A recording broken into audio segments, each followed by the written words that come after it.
আমার এই আখ ষষ্ঠী করার ভিডিওটা এর আগেই তোমাদের একটা ভিডিও শেয়ার করেছিলাম, আর তাতে অনেক ভালোবাসা পেয়েছিলাম। আর দেখো, এখানে আমার আখ ষষ্ঠী বানানো পুরোপুরি কমপ্লিট। আর এদিকে আমার ঠাকুরও চলে এসছে, তাই ঠাকুর পুজোর সমস্ত আয়োজন করছিলাম। আর শুধু ফলটা কাটা বাকি ছিল, তাই ফলগুলোকে ভালো করে ধুয়ে কেটে নিলাম। এবার আমি ঠাকুরটাকে ভালো করে সাজিয়ে গুছিয়ে নিচ্ছিলাম। দেখো, মালা পরাচ্ছি, কত সুন্দর লাগছিল না দেখতে।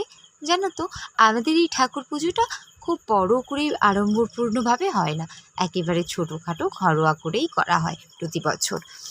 আমাদের তো কারখানা রয়েছে, তাই কারখানার বিভিন্ন যন্ত্রপাতিও আছে, যে কারণেই প্রতি বছরেই পুজোর আয়োজন। আর দেখো, এখানে যিনি বরণ করছেন, তিনি কিন্তু এত স্পিডেও বরণ করছিলেন না। আমার ভিডিওটা যাতে একটু ছোট হয়, সে কারণেই এনার ভিডিওর